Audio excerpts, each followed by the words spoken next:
Eu queria falar que, assim, eu fiquei muito revoltada. Na verdade, eu fiquei revoltada com várias coisas que aconteceram desde que começou essa tragédia, infelizmente, de posicionamento, né, da extrema-direita nas redes, né, a quantidade de fake news que a gente viu, né, inclusive de parte de parlamentares que não estavam nem aqui, né, eles foram para os Estados Unidos participar de uma comissão americana sobre a liberdade de expressão no Brasil. Então, eles foram lá correr atrás dos americanos, dizer que eles estão vivendo aqui uma ditadura. Inclusive, nessa comissão, eles estavam acompanhados de fugitivos da justiça brasileira, como Alan dos Santos, Paulo Figueiredo, enquanto a gente está com o Estado inteiro embaixo d'água, né? E eles foram para lá mentir sobre o Brasil, atacar a nossa soberania, dizer que estão dentro de uma ditadura. Então você percebe o nível de prioridade e de canalice dessa gente. Eles não se importam, eles não se importam com as pessoas, né? Até duvido que eles se importem com quem votou neles de verdade. A única coisa que eles querem é lacrar nas redes, né? É conseguir holofotes, atenção, né? A gente tem o quê? A gente tem o Nicolas Ferreira, que foi lá, a gente tem o Eduardo Bolsonaro, a gente tem a Bia Kicis e outros parlamentares que, ao invés de estarem aqui tentando fingir, pelo menos, que estão trabalhando por um Estado que está embaixo d'água, eles escolheram ir para os Estados Unidos mentir sobre o Brasil. Então, isso é uma coisa que não entra na minha cabeça, que, sinceramente, eu não entendo como ainda tem gente que tem coragem de defender gente desse nível de canalice. Então, eu queria até perguntar para vocês, meninos, como é que a gente consegue lidar com esse tipo de gente? Porque é cansativo ter que ficar em rede social desmentindo essas pessoas. Eu não tenho mais paciência, né? Eu sou muito baixa mesmo nas minhas palavras. Eu cansei de tentar entender e de ter o mínimo de educação, eu ataco mesmo, porque eu não tenho capacidade de entender um nível de objetivo, sabe? Me faltam palavras para descrever tamanha, sabe? Me faltam palavras para descrever tamanha sujeira, né, de caráter dessas pessoas. E eu queria saber de vocês, meninos, como é que a gente lida com isso? Clonazepam? Pois é. Cerveja? É o único jeito. É o único jeito, gente. Olha, sinceramente. Sabe aquela Assim, famosa frase lá, o Brasil me Não obriga a entra. beber? Então, é isso. assim, eu não frequento redes, eu sequer tenho rede social, até isso acho que vai me dar alguns anos de vida a mais. Ah, com certeza. E assim, como é que você pergunta, como é que se lida com esse tipo de gente? Eu não sei, eu não lido com esse tipo de gente. Assim, você que está defendendo um sujeito desse, você não existe pra mim. É o que eu consigo fazer, assim, porque eu quero me manter com alguma Então, sanidade. Eu não vou ficar discutindo, né? Eu não vou voltar para falar da esfericidade da Terra. Eu não vou falar de importância de vacina.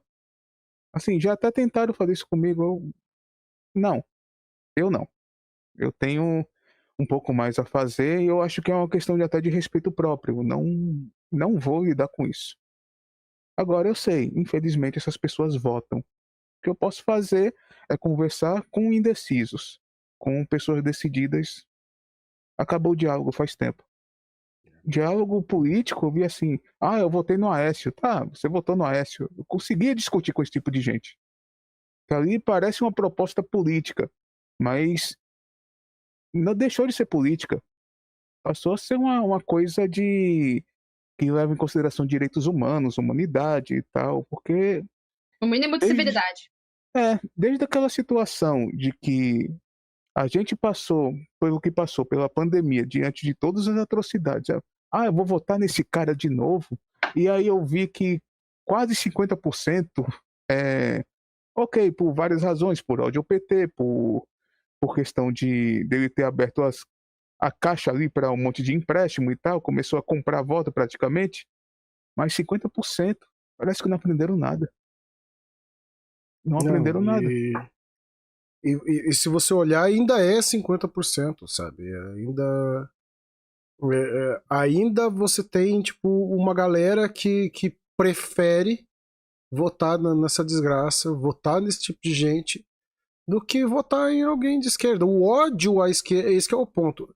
Eu acho que não é só que o bolsonarismo tem, porque a galera tem aquele negócio, né, o bolsonarismo duro, né, aquele núcleo duro do bolsonarismo, que é o pessoal realmente que era tipo a galera que vai lá, que acredita em tudo, que reza na porta do quartel lá, que canta o hino nacional para pneu, coisa assim. Isso é em torno de 25%, tá? Mas o ponto é que dentro desse, contando com esses 25%, você tem tipo quase 50% da população que não é nem tanto faz, sabe? E isso que é pior. Não é nem tanto faz, é tipo, Bolsonaro e Lula é a mesma coisa. Não.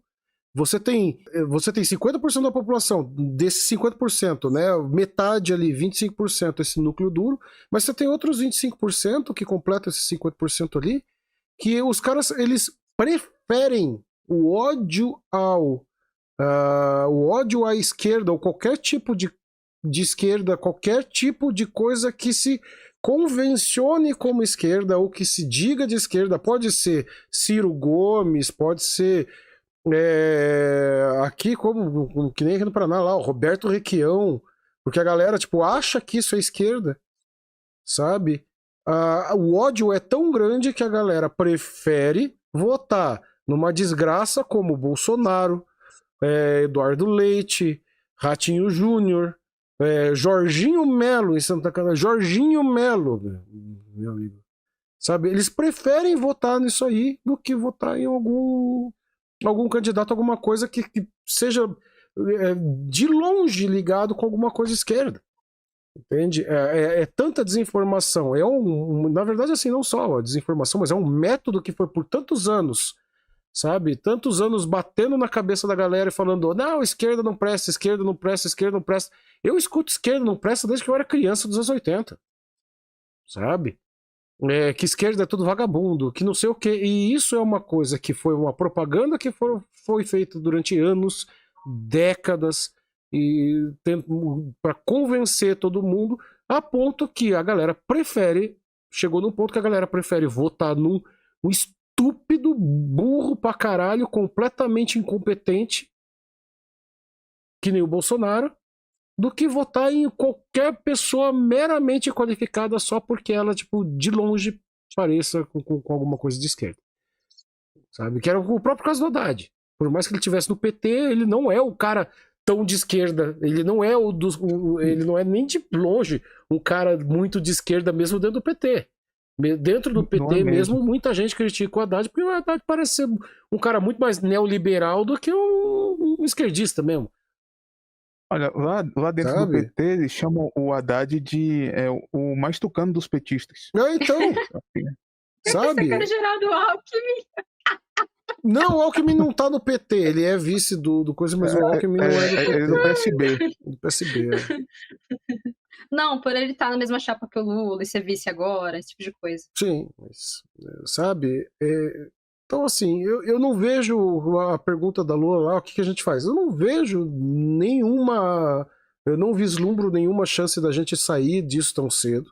Não é necessariamente derrotismo, tá? Não é derrotismo, não é tipo, não vou fazer nada, foda-se, não vou votar porque não adianta. Não, eu vou continuar votando, vou continuar falando, vou continuar tentando convencer quem eu puder e sabe, mostrar pra galera o que realmente, que isso realmente é um projeto, e não é um projeto de agora, é um projeto que vem já acontecendo há décadas ou até centenas de anos, porque você pega essas famílias, coisas tudo de político que tem no Brasil, você vai ver a grande parte dessas famílias são famílias que estão ali há gerações e gerações e gerações e gerações, que remetem lá ao tempo do Império, lá ao tempo das capitanias hereditárias, sabe? Então, assim, não é de agora, e isso não é novo, não é de agora, e assim, a galera simplesmente tem que começar a entender que realmente tem esse tipo de coisa, sabe? Gente, eu acho que a gente pode começar assim de um jeito.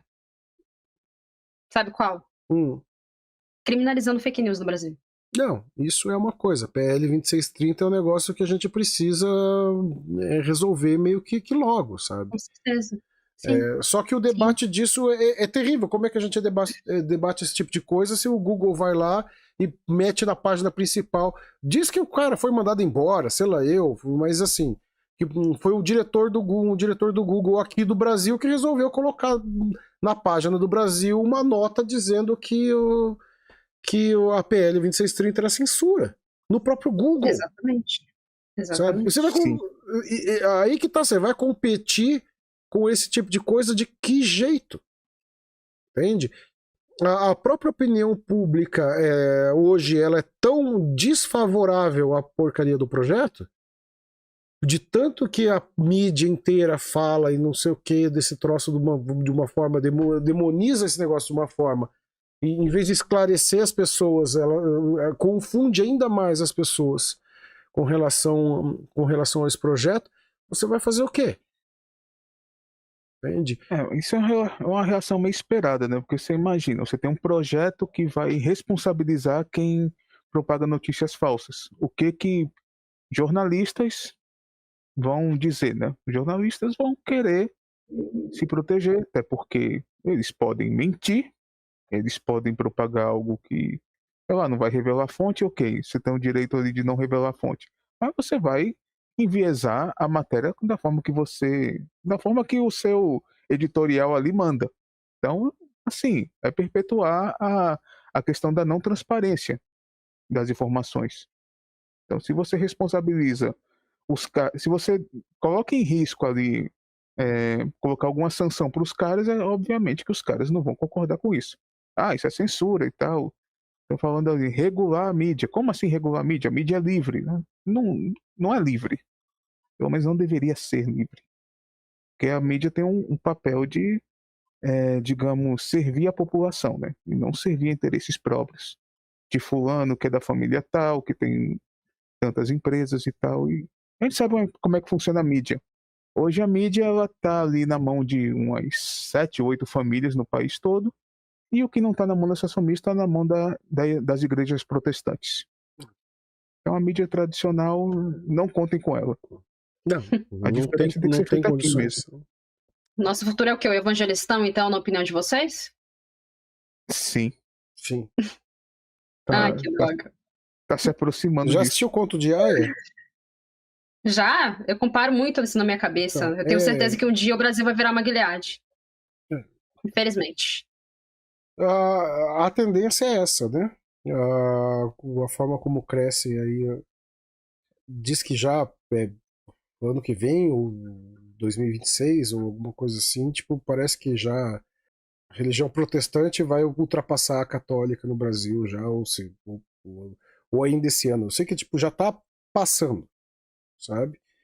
E a tendência é que os próximos anos aí, as próximas décadas, a gente venha a ter uma maioria ali, mais de 50% da população evangélica, vai ser evangélica no Brasil. Então,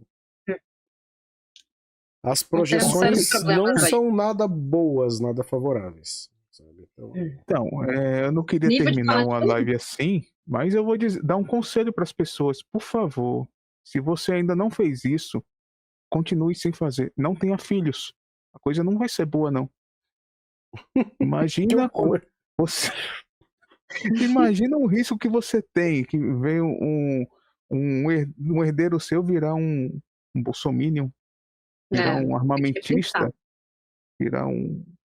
Sabe? Não tenha filhos.